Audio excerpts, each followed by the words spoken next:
Halo sahabat Guru Syarif, apa kabar kalian semua?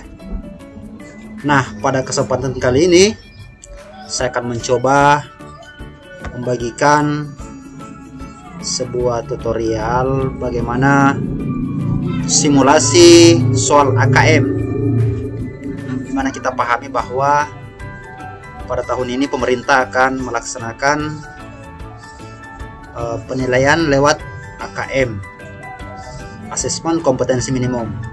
Adapun yang ingin menjadi bidang penilaian adalah literasi dan numerasi. Nah, meskipun ini hanya sekedar simulasi, namun paling tidak memberi gambaran kepada peserta didik kita seperti apa sih AKM sebenarnya itu. Karena sebenarnya ada dua hal yang perlu kita pahami di sini.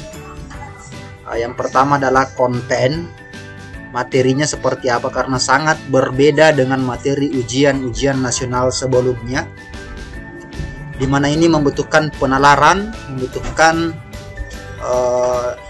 literasi, membutuhkan pemahaman yang betul-betul mendalam dari soal yang diujikan. Nah, melalui kesempatan ini saya ingin berbagi. Di sini ada sebuah website dari pusmenjar.kemdikbud.go.id, ayo AKM. Jadi silahkan masuk di browsernya, silahkan ketik ini, atau bisa dilihat dari link deskripsi video ini ya. Saya cantumkan di link deskripsi video ini, silahkan diklik. Setelah kita masuk, tampilannya seperti ini. Ada literasi, ada numerasi. Di sini kita bisa memilih jenjang SD, MI atau paket A, SMP, dan SMA. Saya contohkan untuk SD ya. Saya pilih literasi. Saya pilih literasi. Klik ayo lanjutkan. Di tampilannya seperti ini. Ini sudah otomatis ya. Sudah otomatis. Silahkan klik login. Nah, di sebelah kiri atas di sini ada token ya. Token. Kalau token yang saya punya di sini adalah BZZZKG. Di sini ada konfirmasi peserta. Jadi gambarannya seperti ini nantinya ketika siswa-siswi kita lagi mengerjakan soal AKM. Nah, jadi kodenya ini, nama pesertanya nanti akan muncul atau dimasukkan, entahlah. Yang jelas ini hanya simulasi ya. Nah, paling tidak memberikan gambaran untuk siswa-siswi kita, dan ini bisa diberikan linknya ke siswa-siswi kita dalam pendampingan. Misalnya di sini saya mau menuliskan nama siswanya, misalnya Muhammad Yusuf Razik, tempat tanggal lahirnya misalnya 15 Oktober. Siswa sekarang itu kelahiran 2010 misalnya. Ini nama ketikan token kita ambil dari sebelah kanan tadi ya, sebelah kiri atas ya. Kita akan perhatikan di sini. Kita bisa copy ini. Kita bisa copy. Kita pastekan saja di sini. Submit. Ini ada konfirmasi tesnya. 60 menit. Klik mulai di sini. Nah, soalnya muncul seperti ini. Untuk pengenalannya di sini ada nama, kanan atas ada nama. Di sini ada nomor soal nomor berapa. Ini soal nomor 1. Besarnya ini bisa diatur. Ini yang berfungsi adalah yang besar. Yang di tengah kita klik. Soalnya berubah. Ini lebih kecil. Bisa diubah. Nah, lebih ubah tergantung dari nyamannya peserta didik kita. Di sini daftar soal, sini waktunya 60 menit, ada waktu yang terus berjalan mundur. Daftar soal, ini daftar soal yang sedang aktif sekarang nomor 1. Di sini uji coba ini ada 21 nomor. Dan ketika terjawab nantinya bisa terlihat di sini soal yang sudah terjawab. Misalnya kita langsung mau pindah ke nomor 3. Jadi ini langsung ke nomor 3 ya, ini langsung ke nomor 3. Jadi ketika kita mau lompat ke nomor 21, sini langsung ke nomor 21 ya. Tapi untuk simulasi ini saya mencoba dari nomor 1. Kita baca nomor 1. Siti dan Udin di jalan. Siti dan Udin namanya, muka mereka penuh debu. Dengan baju rombengan mereka menyanyi di tengah kebisingan. Pagi sampai malam mereka tersenyum dalam peluh, menyapa om dan tante mengharap receh seadanya. Beribu Siti dan Udin berkeliaran di jalan-jalan dengan suara serak dan napas yang sesak oleh polusi. Kalau hari ini bisa makan, alhamdulillah. Siti dan Udin tetap berdoa agar mereka bisa sekolah dan punya rumah berjendela. Februari 2003. Ini ukuran soal anak kelas 5 SD loh. Ya, jadi butuh persiapan yang betul-betul matang. Pertanyaannya, ingat Bapak Ibu sekalian, dalam AKM itu ada 5 jenis tipe soal. Ada ABCD, pilihan berganda, ada pilihan ganda kompleks, ada isian, ada menjodohkan, dan ada uraian. Jadi bukan cuma sekedar pengenalan pendampingan secara konten materi ya, tapi bagaimana pengusahaan teknologi, sedikitnya siswa juga sudah paham terkait dengan penggunaan aplikasinya nanti. Kalau di sini saya jawab, coba ingin bersekolah. Dibuktikan dengan kata yang pertama tadi, kata yang terakhir. Siti dan Udin berdoa agar mereka bisa sekolah dan punya rumah berjendela.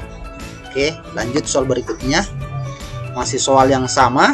Ingat, soalnya tetap sama, pertanyaannya beda. Manakah yang merupakan sifat Siti dan Udin? Berlecentang pada setiap jawab pernyataan yang benar. Ini bisa lebih dari satu centang ya. Nah, kalau saya tangkap tadi, Udin itu pekerja keras dan sabar. Dia orangnya sabar. Dia tidak pemalu ya. Oke, jadi seperti itu. Ini tipe soal yang kedua. Yang ketiga masih soal yang sama.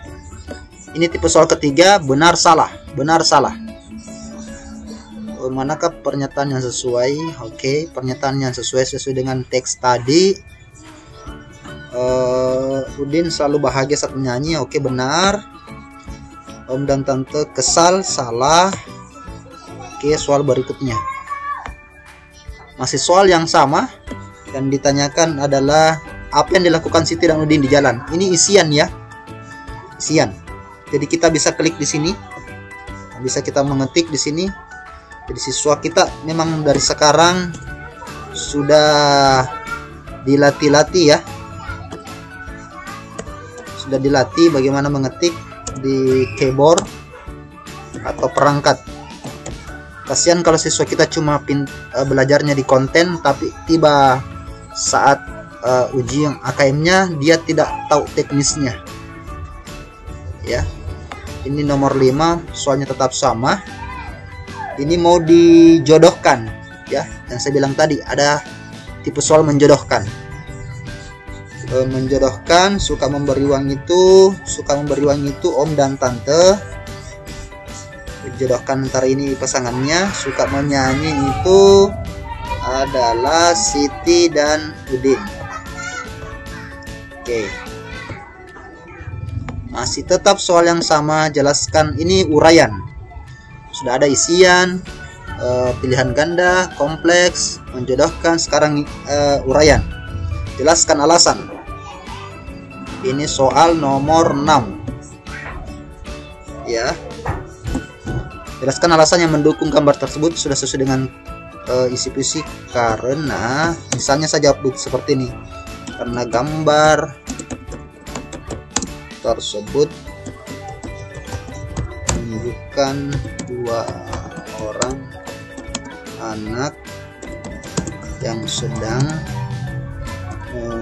memainkan alat musik di jalan dengan wajah riang sehingga sesuai dengan teks puisi. Misalnya saya jawab seperti itu. Oke. Nah, ini beda lagi soalnya ya. Ada berupa poster, ada deskripsinya. Tidur yang cukup penting, kurang tidur bisa, silahkan dipahami ya. Nah, jadi siswa kita harus mencermati dari isi tulisan ini, deskripsi, dan dari gambar ini juga ya. Apa yang menyebabkan mata kita terlihat seperti mata panda? Kita jawab di sini. Mata terlihat seperti mata panda karena kurang tidur. Ini berdasarkan dari bacaan ya. Di sini ada, ini ada. Ini kurang tidur. Mata terlihat seperti mata panda. Ya. Oke. Oke. Nomor 8. Penyakit apa yang dapat berlipat ganda sehingga seorang kurang tidur lebih dari 5 per jam? Saya jawab di sini. Ya, lanjut. Apa tujuan penulis pada teks tersebut? Jadi kita sudah baca tadi isinya, kita sudah perhatikan di sini. Apa sih tujuannya penulis?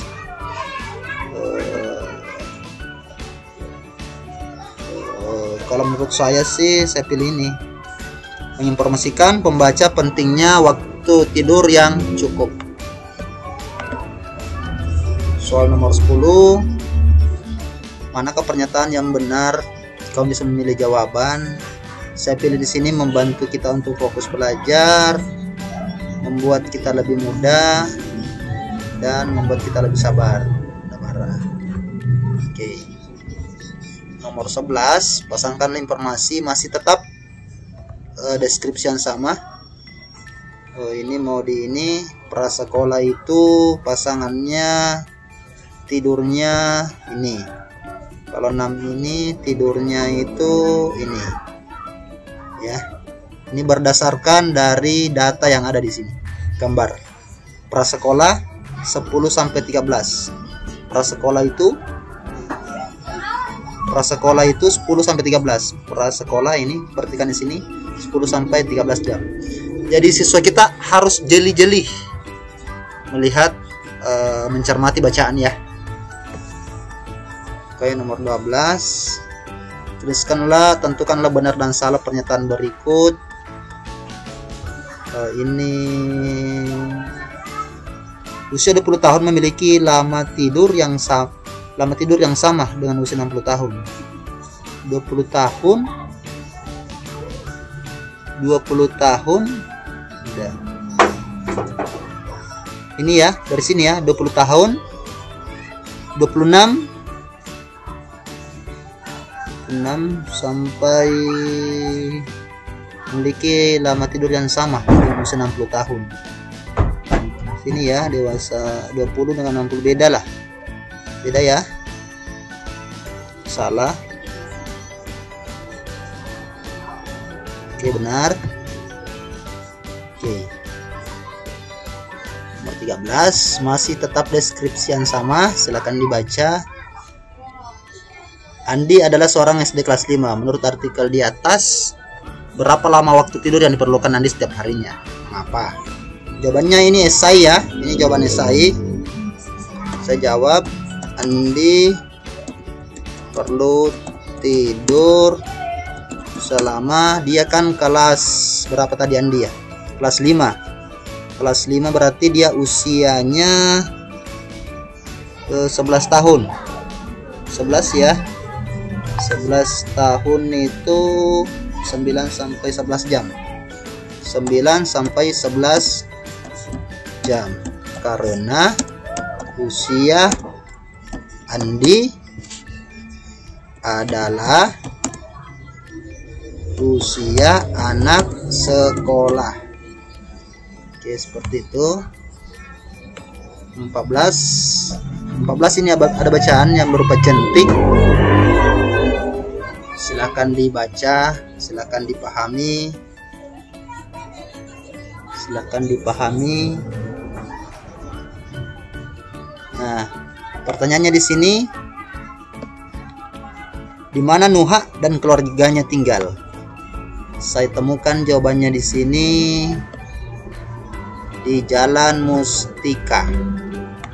Ya, jadi saya tulis di sini jawabannya Jalan Mustika. Ya, jadi siswa harus jeli-jeli ya.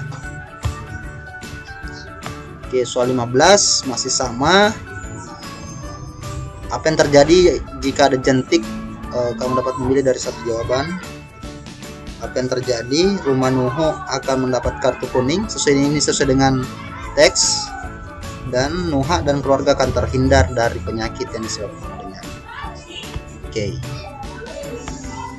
16 masih soal yang sama. Gimana perasaan Nuha? Perasaannya adalah senang. Karena kamar mandi rumah Nuha bebas jentik.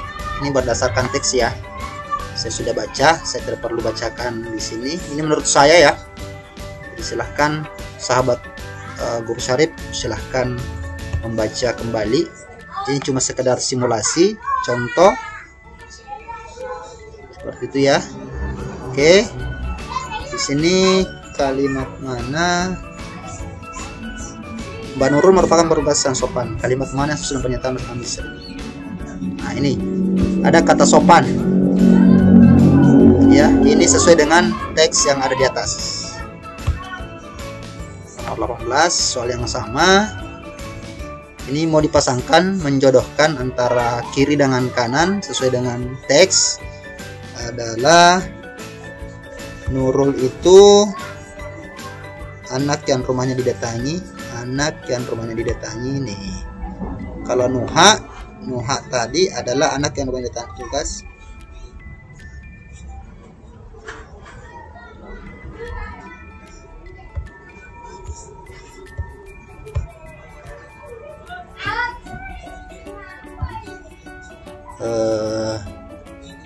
Tunggu dulu,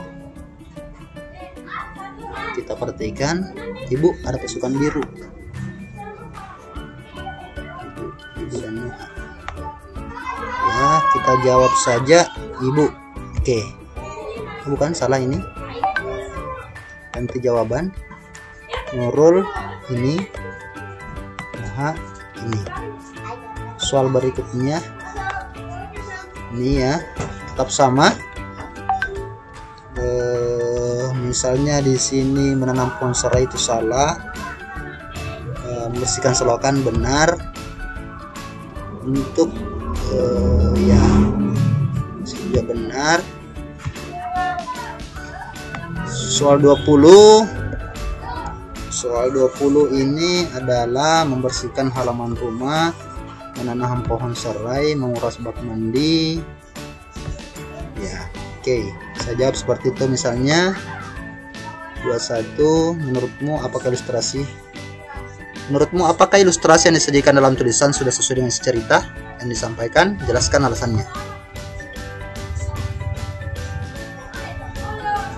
Sudah sesuai.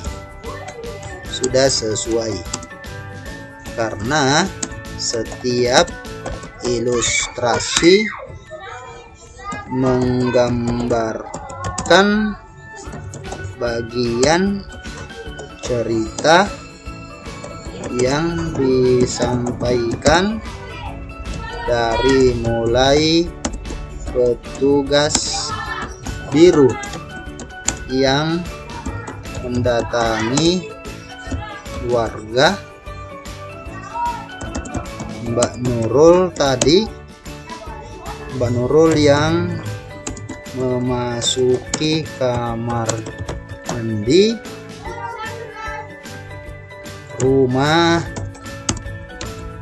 rumah Nuha, hingga warga yang sedang bekerja bakti. Oke. Nah, saya menjawab sudah sesuai ya.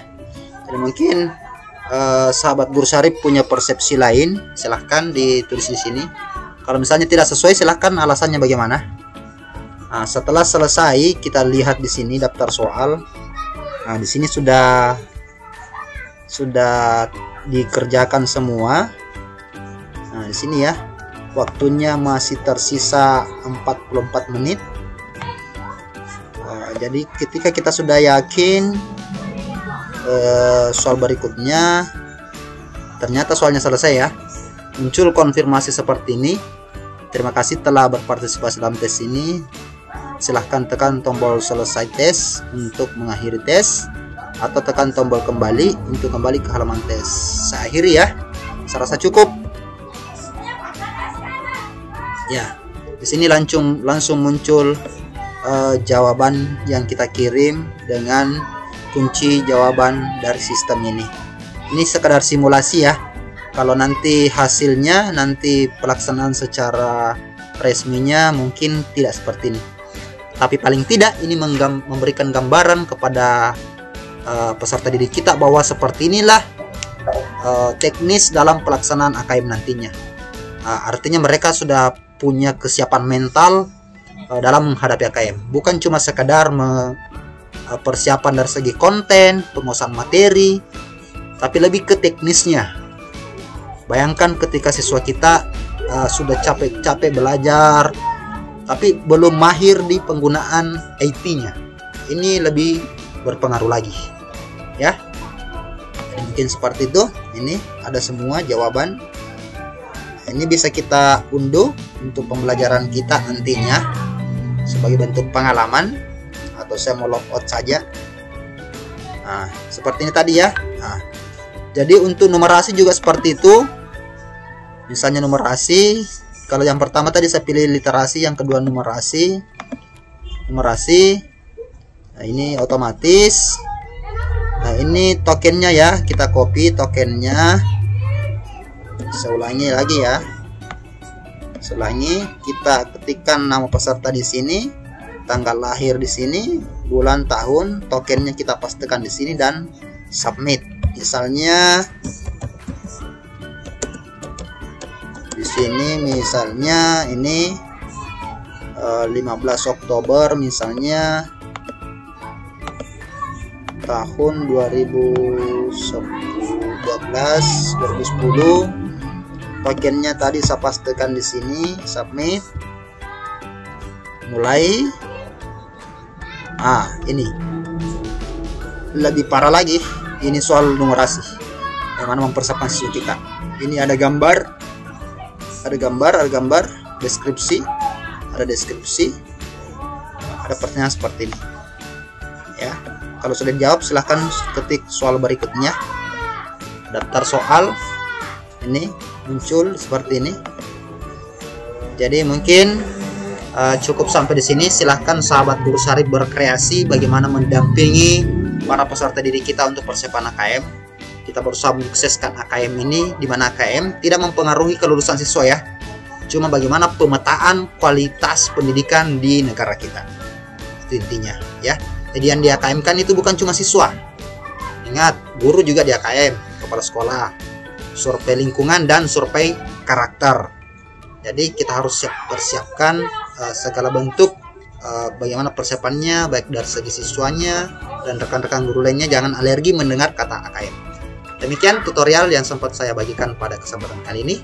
Semoga bermanfaat. Saya akhiri dengan ucapan Assalamualaikum warahmatullahi wabarakatuh. Salam sahabat Guru Syarif.